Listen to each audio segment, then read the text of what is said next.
जय हिंद दोस्तों। बोर्ड परीक्षाओं की तैयारी के लिए आप हमारे YouTube चैनल को सब्सक्राइब अवश्य कर लें, साथ ही साथ अपने दोस्तों के साथ भी इस वीडियो को शेयर जरूर करें। आज मैं लेकर आया हूं क्लास 12 ज्योग्राफी का most VVI short long question answer set first video. बिल्कुल 100% विश्वास के साथ पढ़िए। शुरू करेंगे अपने पहले क्वेश्चन से। फर्स्ट क्वेश्चन है हमारा वेरी इंपॉर्टेंट क्वेश्चन साथियों, प्लीज आप लोग वीडियो को पूरा जरूर देखिएगा। कहता है प्रशासनिक नगर क्या है, यानी what is an administrative town, give suitable example. कुछ इसके एग्जांपल भी देने हैं। तो सबसे पहले आप सिंपल सा टर्म्स में समझ लीजिए कि प्रशासनिक नगर होता क्या है, देन आफ्टर हम लोग इस डिफिनीशन को पढ़ेंगे। कहता है कि प्रशासनिक नगर जो नगर केंद्र सरकार के प्रशासन के केंद्र होते हैं, यानी केंद्रीय सरकार के प्रशासन के केंद्र होते हैं, यानी उसका सेंटर होता है, उसे हम लोग कहते हैं प्रशासनिक नगर। अब नगरों को प्रशासनिक अधिकार पर भी परिभाषित किया जाता है, तो ध्यान में रखेंगे आप लोग, ठीक है ना। और भारत की बात कर लें कि भारत में प्रशासनिक नगर हर एक जगह का अलग अलग है, कहाँ पे किस तरह से प्रशासनिक नगर कहा जाता है किस नगर को। तो भारत की बात कर लें तो भारत में वे सभी स्थान जहाँ पर क्या होते हैं, नगर पालिका होती है आपका, कॉरपोरेशन कैंटोनमेंट होता है आपका, या नोटिफाइड टाउन होता है, एरिया कमेटी जो भी आप कह लीजिए, वो सब क्या कहलाते हैं, प्रशासनिक नगर कहलाते हैं भारत में। और अगर दूसरे देशों की हम लोग बात करें, जैसे यहाँ पर एग्जाम्पल देखिए आप दिया है मॉस्को, वाशिंगटन DC, ये सब। तो दूसरे देशों की बात कर लें तो यहाँ पर क्या होता है कि प्रशासनिक केंद्रों को मतलब अपने आकार के अनुसार भी जी हर तरह से मतलब उनके तरफ बांटा जाता है। जैसे मध्य अमेरिका की बात कर लें, ब्राज़ील हो गया आपका, बोलोविया हो गया, ये सब जो देश हैं वो छोटे छोटे प्रशासनिक केंद्र भी आते हैं। तो वहाँ पे आकार के आधार पर भी क्या किया जाता है, प्रशासनिक नगर को बांटा जाता है। तो ध्यान में रखिएगा। तो यहाँ पर कहता है हमारा कार्यों के आधार पर कुछ नगर प्रशासन के केंद्र होते हैं, ठीक है, बिल्कुल होते हैं। कुछ नगर कार्यों के आधार पर प्रशासन के केंद्र होते हैं। यहाँ प्रदेश का मुख्य प्रशासनिक कार्यालय होता है पूरे प्रदेश का। विश्व में प्रायः सभी देशों एवं प्रांतों की राजधानियां प्रशासनिक नगर के रूप में कार्य करती है। ये तो बिल्कुल बात है, क्योंकि राजधानी जितने भी होते हैं वे सब एक तरह से प्रशासनिक नगर ही हैं। तो ध्यान में रखिएगा। आपको अगर प्रशासनिक नगर का एग्जाम्पल भी लिखना आ जाए तो किसी भी देश का आप क्या कीजिए, उसके देश के क्या कीजिएगा, देश के राज्य का नाम आप लोग फटाफट से वहाँ लिख सकते हैं, आप बता सकते हैं। सिंपल सा टर्म्स याद रखिएगा। कहता है कि देश एवं प्रांतों की राजधानियों प्रशासनिक नगर के रूप में कार्य करते हैं। उदाहरण के लिए पटना हो गया, रांची हो गया, नई Delhi, London, Moscow, Washington DC, ये सब तो याद रखिएगा। बहुत सिंपल सा क्वेश्चन था, very important question for your examination. नगर से क्वेश्चन आते हैं, प्रशासनिक नगर पूछ दे, ग्रामीण अधिवास से आप क्या समझते हैं, तो क्वेश्चन पूछता है। क्वेश्चन 2 हमारा कहता है उपभोक्ता वस्तु उद्योग का उदाहरण सहित परिभाषित करें। उपभोक्ता वस्तु उद्योग को उदाहरण सहित परिभाषित करना, यानी कहता है कंज्यूमर गुड्स एंड इंडस्ट्री को क्या करना है, एग्जाम्पल समेत क्या करना है, इसको डिफाइन करना है। तो दोस्तों याद रखिए उपभोक्ता वस्तु उद्योग क्या होता है, वेरी सिंपल टर्म्स में आपको समझा दूं। कहता है कि वैसे उद्योग जिनके उत्पादों का उपयोग प्रत्यक्ष रूप से या सीधे उपभोक्ताओं द्वारा किया जाता है, उपभोक्ता वस्तु उद्योग कहलाता है। प्रत्यक्ष रूप से यानी डायरेक्ट रूप में, सीधे उपभोक्ताओं द्वारा, उपभोक्ता जैसे हम लोग हो गए, किया जाता है, क्या करते हैं, जैसे कंजप्शन करते हैं हम लोग, कंजम करते हैं, तो कंज्यूमर क्या करता है, कंजम ही न करता है। तो कहता है वैसे उद्योग, वैसा सामान आप कर सकते हो, वैसा उद्योग जिनके उत्पादकों का उपयोग प्रत्यक्ष रूप से सीधे उपभोक्ता द्वारा किया जाता है, उपभोक्ता वस्तु उद्योग कहलाता है। जैसे उदाहरण के तौर पे आप लीजिए बिस्कुट का उद्योग हो गया, दंत मंजन, पंखा, पाव रोटी, ये सब आपके लिए एग्जाम्पल के तौर पे काम करेंगे। तो very important question. Next question हमारा क्वेश्चन 3 कहता है, बहुत सिंपल सा क्वेश्चन है, ध्यान रखिएगा। एंड आपके इस साल के जो 2021 का मॉडल पेपर जारी किया था बिहार बोर्ड ने, तो उसमें इस क्वेश्चन को क्या गया था, पूछा गया था। उसका एक एग्जाम्पल पूछा गया था कि उष्मा द्वीप कहाँ पे बनती है, उष्मा द्वीप के क्षेत्रों का मतलब क्षेत्रों का नाम बताइए। इस तरह से कुछ क्वेश्चन था, तो आपके लिए बहुत इंपॉर्टेंट है। सिंपल सा टर्म समझिए। होता क्या है, आजकल हमारे नगरों में क्या होते हैं, बहुत ज़्यादा फैक्ट्रियाँ बैठाई जाती है, जिसके कारण वहाँ पर मतलब वहाँ का तापमान क्या होता है, गर्म हो जाता है। फैक्ट्री अगर होगा तो वहाँ का तापमान, उससे जितने भी आपके कल कारखाने से निकलने वाले धुएँ होंगे, हीट होंगे, एनर्जी होगा, ये सब क्या होता है, तो उष्मा द्वीप का एक रूप ले लेता है। वहाँ पे गर्मी का मात्रा बहुत ज़्यादा हो जाता है, तो ध्यान में रखिएगा। और उष्मा द्वीप पृथ्वी से ज़्यादा ऊपर नहीं बनता है, 2 से 3 किलोमीटर के ऊपर ही बनता है, ठीक, ध्यान रखिएगा। हमारे जैसे पृथ्वी का तल है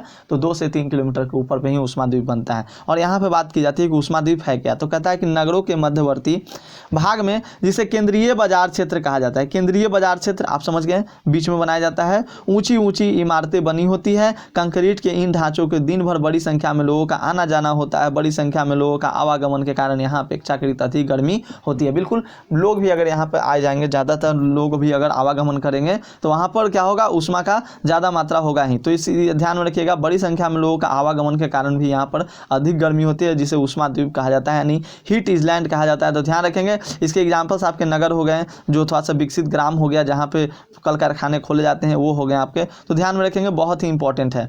नेक्स्ट हमारा क्वेश्चन कहता है, शॉर्ट क्वेश्चन अभी करा रहा हूँ, लॉन्ग क्वेश्चन की वीडियो जल्द ही मैं लेकर आ रहा हूँ, क्योंकि 2 फरवरी को ही आपका एग्जामिनेशन है, थोड़ा ध्यान रखिएगा। पूर्व पश्चिम एवं उत्तर दक्षिण गलियारा के बारे में संक्षेप में लिखे। Very very important question. तो मैंने आपको ऑब्जेक्टिव कराते समय बताया था कि पूर्व उत्तर दक्षिण गलियारा में आपका आता है कश्मीर से श्रीनगर से कन्याकुमारी, यानी कश्मीर से कन्याकुमारी कहिए, और पूर्व पश्चिम गलियारा में आपका आ जाता है सिलचर से पोरबंदर का क्षेत्र। तो ध्यान में रखिएगा, इसी चीज़ को क्या करना है, यहाँ पे लिख देना है। कहता है कि देश भारत में पूर्व पश्चिम एवं उत्तर दक्षिण में सुदूर भागों को जोड़ने के लिए उद्देश्य से उच्च गुणवत्ता वाली सड़कें बनाई गई, जिससे पूर्व पश्चिम उत्तर दक्षिण गलियारा का, पूर्व पश्चिम उत्तर दक्षिण चारों दिशा का नाम, देखिए सिंपल सा क्वेश्चन है, पूर्व पश्चिम उत्तर दक्षिण गलियारा का नाम दिया गया। अब इसमें ध्यान देखिएगा, दक्षिण कहाँ है, दक्षिण यानी साउथ। साउथ अगर आप मैप की बात कर लो, मैप में अगर देखते हैं आप तो, सॉरी मैप तो इस तरह से नहीं बनता है, बट मैं आपको समझा रहा हूँ। जैसे भारत का नक्शा आप देख लेते हैं, ठीक है, इस तरह समझिए ना। तो यहाँ पर क्या रहता है, यहाँ पर आपका जम्मू एंड कश्मीर रहता है। तो सबसे आपको पता है ना कि दक्षिण यानी कि साउथ ऊपर होता है, नॉर्थ नीचे होता है मैप में। तो यहाँ पर ध्यान रखेंगे, साउथ मतलब दक्षिण हो गया। तो दक्षिण गलियारा कह दिया, तो दक्षिण गलियारा मतलब आप डायरेक्ट लिख दीजिएगा श्रीनगर से कन्याकुमारी, याद करने का कोई बात नहीं है, 4000 किलोमीटर। और पूर्व पश्चिम कह देगा तो पूर्व पश्चिम तो आपको याद ही है, सिलचर से पोरबंदर। तो ध्यान में रखिएगा साथियों, बहुत ही इंपॉर्टेंट क्वेश्चन। क्लियर कर दिए हैं, फट बना कर आइएगा, बिल्कुल बना कर आइएगा, क्वेश्चन शायद तो बना कर आइएगा। देखिए इस क्वेश्चन को मैंने करा दिया है आपको। कहता है कि प्रवास से संबंधित किन्हीं 3 प्रतिकर्ष कारकों का उल्लेख करें। अब प्रतिकर्ष क्या होता है, प्रवास क्या होता है, और प्रतिकर्ष और उपकर्ष में क्या अंतर होता है, अभी मैं आपको समझा दे रहा हूँ। प्रवास करने का मतलब होता है कि जब लोग रोजगार के चक्कर में एक जगह से दूसरी जगह क्या करते हैं, स्थानांतरण करते हैं। स्थानांतरण करने का मतलब हुआ कि अपने स्थान का परिवर्तन करना। तो जब व्यक्ति अपने एक स्थान से दूसरे स्थान में क्या करता है, प्रवास करने लगता है, जाने लगता है, तो उसे प्रवास हम लोग कहते हैं, मतलब माइग्रेट कर देता है। अब प्रवास क्यों करता है भाई, आखिर तो कोई कारण होगा ना प्रवास करने का। तो इसके मुख्य कारण आपको बताए गए हैं कि 2 कारक होते हैं, या तो प्रतिकर्ष कारक होता है या तो उपकर्ष कारक होता है। उपकर्ष का मतलब होता है अट्रैक्शन, अट्रैक्शन करने का मतलब सटाओ जो भी आप कहिए, अट्रैक्शन मतलब अपनी ओर खींचना। तो उपकर्ष कारक होता है जो अपनी ओर आपको खींचे। तो यहाँ पर हम लोग को मुख्य बात करना है प्रतिकर्ष कारक के बारे में, लेकिन हम लोग थोड़ा उपकर्ष कारक के बारे में भी बात कर लेंगे, ताकि आपके एग्जामिनेशन में अगर उपकर्ष कारक भी आ जाए तो आप वहाँ पे इसका आंसर लिख सकते हो। तो प्रतिकर्ष का मतलब समझिएगा, प्रतिकर्ष का मतलब होता है यहाँ पे डिफेक्शन, यानी कहने का मतलब कि वहाँ से आपको हटने का मन कर रहा है, वहाँ पर मन नहीं लग रहा है, दिल नहीं लग रहा है, दिल दिमाग ना लगे तो वहाँ से हट जाना ही जरूरी होता है। तो ध्यान में रखेंगे। तो प्रतिकर्ष कारक की बात करते हैं ना, तो प्रतिकर्ष का मतलब होता है जैसे कि वहाँ पर मान लीजिए, जैसे एग्जाम्पल के तौर पे यहाँ पे देखिए, बाढ़ आ गया, सूखा हो गया, सुनामी, तूफान, और प्राकृतिक कारक बहुत से, जैसे वहाँ पे हम लोग भोजन उपजा रहे हैं, भोजन नहीं उपज रहा है, तो हम लोग क्या करेंगे, वहाँ रहकर कैसे हमारा जीवन यापन होगा भाई, कैसे रहेंगे, क्योंकि आपको तो पता ही है 70% आबादी जो होती है वो कृषि पे निर्भर होती है अपने भारत में। तो ध्यान में रखिएगा, इंपॉर्टेंट करता है यहाँ पे। तो कहता है कि बाढ़, सूखा, सुनामी, तूफान जैसे प्राकृतिक कारक के कारण भी लोग क्या करते हैं, एक जगह से दूसरी जगह प्रतिकर्ष कर जाते हैं, यानी कि दूसरे जगह भाग जाते हैं। जैसे मान लीजिए हमारे बिहार में अगर आज पूरा सुखाड़ आ जाए, अकाल आ जाए, तो क्या लोग यहाँ पर रहना पसंद करेंगे? बिल्कुल नहीं रहना पसंद करेंगे। लोग चाहेंगे कि हम चले जाएं दूसरे जगह, महाराष्ट्र चले जाएं, जहाँ मतलब उनका जहाँ मन, यूपी चले जाएं, कि ताकि उनको क्या हो जाए, उनको वहाँ पे अच्छी सुविधाएं मिल सके, जीवन यापन करने का, कमा कर खा सकें। सेकंड यहाँ पे ऑप्शन है आतंकवाद एवं नक्सलवाद जैसे मानवीय कारक। हाँ, और उधर जाइए ना, जैसे उधर औरंगाबाद की तरफ और पीछे चलते जाइए, औरंगाबाद से भी बहुत बच्चे हमें देख रहे होंगे, तो औरंगाबाद के पीछे चले जाइए, उधर नक्सलवाद क्या है, नक्सली इलाका बहुत ज़्यादा है। आतंकवाद तो आप मतलब समझ ही सकते हो। आतंकवाद पर हिंदी में आपके लिए इंपॉर्टेंट रहता है हर बार, शिक्षा, रोजगार, आतंकवाद, इंटरनेट की सुविधा, ये सब आपके लिए पूछाते हैं। इस साल कोरोना आपके लिए इंपॉर्टेंट है, कोरोना के क्या मतलब, कोरोना पर लेख लिखने के लिए बहुत इंपॉर्टेंट रहेगा, तो थोड़ा ध्यान रखिएगा। तो आतंकवाद एवं नक्सलवाद जैसे मानवीय कारक भी क्या करते हैं, प्रतिकर्ष कारक के प्रति उत्तरदायी होते हैं। शिक्षा, रोजगार के कम अवसर एवं स्वास्थ्य सुविधाओं की कमी, बिल्कुल जी, अगर शिक्षा नहीं रहेगा, अब आज के ज़माने में कौन नहीं चाहता कि हम पढ़ लिख जाएं, तो अगर शिक्षा भी नहीं रहता है ना, तो लोग वहाँ रहना पसंद नहीं करते हैं। ध्यान रखिएगा आप लोग। तो अवसर एवं स्वास्थ्य सुविधाओं की कमी, अब डॉक्टर का ज़रूरत है और डॉक्टर मिल ही नहीं रहा, तो वहाँ पर रहना पसंद करेंगे हम, कहेंगे कि ना जैसे पैसा हमको मिलेगा हम जाके कहीं घर दूसरी जगह बनाएंगे, ऐसा मतलब महसूस करते होते हैं, ऐसा फील करते हैं और ऐसा करना भी चाहते हैं, बेसिकली सी बात है। और अपकर्ष का क्या कारक होता है साथियों? अपकर्ष कहने का मतलब इसका उल्टा कर दीजिए, जहाँ पे क्या हो जाए आपको शिक्षा, रोजगार, अवसर, स्वास्थ्य सुविधाएं मिलती हो वहाँ पर लोग जाना पसंद करेंगे। जैसे शहर हो गया, आजकल जो हो चुका है बिल्कुल गाँव की जनसंख्या धीरे धीरे कमते जा रही है और बिल्कुल क्या होते जा रहा है, वो शहर में लोग शहर की ओर बढ़ते जा रहे हैं। हालांकि अब तो हमारे जितने भी गाँव हैं वही शहर की ओर में, शहर के रूप में तब्दील होते जा रहे हैं, क्योंकि सड़क जो हो चुका है हर गाँव से कनेक्टेड होने वाला हो रहा है, जिसके कारण यहाँ पर अब जो हो सकता है उपकर्ष का, जो उपकर्ष का कारक है हमारे यहाँ बेसिक से बात की जाए तो अब कम होता है प्रतिकर्ष का कारक। और उपकर्ष का, प्रतिकर्ष के कारक लोग क्या होते हैं? शिक्षा, रोजगार, कम अवसर एवं स्वास्थ्य की सुविधाओं के लिए एक जगह से दूसरी जगह क्या कर जाते हैं, तो अपकर्ष कर जाते हैं उनको पाने के लिए। और हाँ, जहाँ पे आतंकवाद एवं नक्सलवाद नहीं रहेगा वहाँ पर भी लोग क्या करेंगे, जाना पसंद करेंगे, तो उसको हम लोग कहते हैं अपकर्ष का कारक। ध्यान में रखिएगा, अपकर्ष भी आ सकता है आपके एग्जामिनेशन में, इंपॉर्टेंट है और बहुत इंपॉर्टेंट है। और प्रवास ये सब होता है, प्रवास, जन्म दर, मृत्यु दर, ये होता है ना, ये आपके जनसंख्या वितरण को बहुत ज़्यादा प्रभावित करता है, ध्यान रखिएगा। नेक्स्ट हमारा, बहुत ज़्यादा शरणार्थी जो थे वो बांग्लादेश से भारत में आए थे। शरणार्थी सबसे ज़्यादा बांग्लादेश से भारत में आए थे। मैंने पॉलिटिकल साइंस में आपको पढ़ाया था कि जब 1971 में पूर्वी पाकिस्तान में क्या हुआ, पूर्वी पाकिस्तान में लोगों ने एक विद्रोह किया और वे लोग भागकर भारत में शरणार्थी बन गए थे। और भारत का ये उद्देश्य ही था कि क्या करना, कि अगर अतिथि आया तो उसे हम लोग को रखना है। तो भारत ने अपने मानवीय मूल्यों का, कर्तव्यों का निर्वहन किया और उन लोगों को रखा। फिर से पाकिस्तान ने क्या किया, हम पे हमला कर दिया, जितने भी वायु थे उन सभी पर हमला कर दिया और फिर यहाँ पर शिमला समझौता किया गया था 1972 में। तो ध्यान रखिएगा, बहुत ही इंपॉर्टेंट क्वेश्चन आपका है कि प्रवास से संबंधित किन्हीं 3 प्रतिकर्ष कारकों का उल्लेख करें।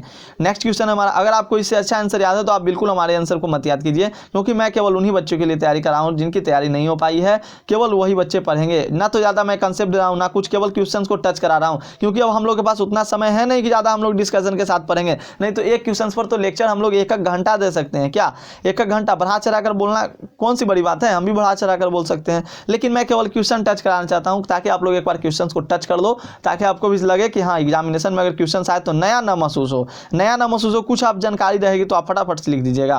कहता है ग्रामीण अधिवासों की 4 विशेषताओं का उल्लेख कीजिए। अधिवास कहने का मतलब एक तरह से आप समझिए क्या, तो सेटलमेंट्स यानी रहने का जो तौर तरीका होता है उसी से। तो यहाँ पर कहता है ग्रामीण अधिवास की 4 विशेषताएं निम्न है। ग्रामीण अधिवास के निवासियों को भरण पोषण, प्राथमिक क्रियाकलापों, कृषि, पशुपालन आदि के द्वारा होता है। तो बिल्कुल जी, गांव के लोग जो होते हैं वो ज़्यादातर लोग डिपेंडेंट्स किस पे होते हैं, बहुत कम लोग ही सर्विसमैन होते हैं, ज़्यादातर लोग डिपेंडेंट होते हैं प्राथमिक क्रियाकलाप पर। अब बच्चों को समझ में नहीं आ रहा कि प्राथमिक क्रियाकलाप है, तो मैंने इससे पहले आपको एक सेट 1 वीडियो दे रखा है। सेट 1 से पहले भी एक वीडियो मैंने दीर्घ और लघु का केवल कंसेप्चुअल बेस बनाया था। तो उस क्वेश्चंस को आप, अगर आपने उस वीडियो को देखा होगा तो उसमें मैंने आपको प्राथमिक क्रियाकलाप के बारे में बहुत अच्छी जानकारी दी है, द्वितीय क्रियाकलाप के बारे में, तृतीय क्रियाकलाप के बारे में, चतुर्थ क्रियाकलाप के बारे में और पंचम क्रियाकलाप के बारे में, सभी के बारे में मैंने उस वीडियो में क्लियर कर दिया। तो जरूर से जरूर इस वीडियो को देखिएगा, नहीं तो डिस्क्रिप्शन बॉक्स में लिंक मिलेगा या ऊपर के आई बटन में भी आप वीडियो को देख सकते हो। तो ध्यान में रखिएगा, बहुत इंपॉर्टेंट क्वेश्चन है।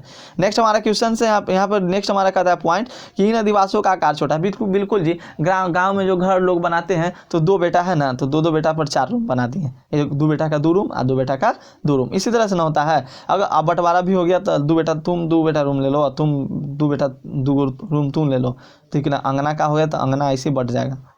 इसी तरह से होता है। गांव के बात मैं कर रहा हूँ, गांव में जनसंख्या घनत्व कम होता है। बिल्कुल जनसंख्या घनत्व कम होता है, क्योंकि गांव जो होता है, गांव में लोग बहुत कम निवास करना चाहते हैं, तो यहाँ पर जनसंख्या घनत्व भी कम होता है। और जनसंख्या घनत्व का जनसंख्या से नहीं डिपेंडेंट है। जनसंख्या घनत्व मैंने क्या बताया था, जनसंख्या घनत्व निकाला जाता है किससे, तो क्षेत्रफल से भाग देकर, जितना जमीन रहता है लोगों की संख्या से भाग देकर, तो उसको जनसंख्या घनत्व कहते हैं, थोड़ा समझिएगा।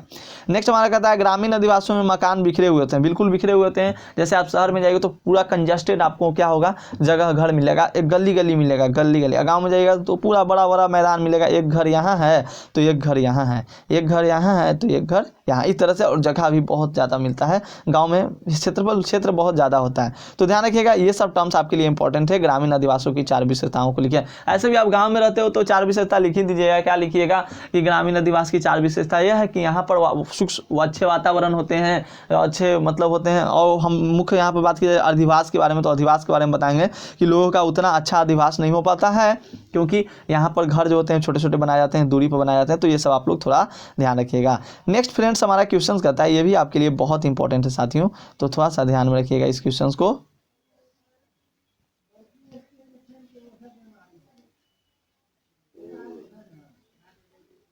चलिए नेक्स्ट हमारा क्वेश्चन कहता है, यहाँ पे थोड़ा सा ध्यान दीजिए क्वेश्चन नंबर 7 को।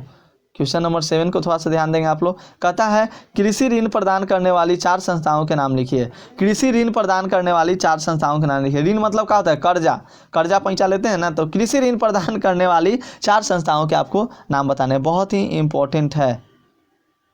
हाँ बिल्कुल, नगरों को क्या कहता है? 2 आधार पर क्या किया जाता है? आकृति के आधार पर, संरचना के आधार पर विभाजित किया जाता है, तो ध्यान रखिएगा, इंपॉर्टेंट है। कहता है कृषि ऋण प्रदान करने वाली 4 संस्थाओं के नाम लिखिए, तो यहाँ पर देखिए कहता है कि कृषि ऋण आपको कौन कौन प्रदान कर सकता है? सरकारी समिति भी, ग्रामीण क्षेत्रीय बैंक में, कृषि तथा राष्ट्रीय ग्रामीण विकास बैंक में। तो ये बात याद रखिएगा, बहुत ही इंपॉर्टेंट है। कहाँ से आप लोग सूद ले सकते हैं कृषि के लिए, तो बहुत इंपॉर्टेंट साथियों।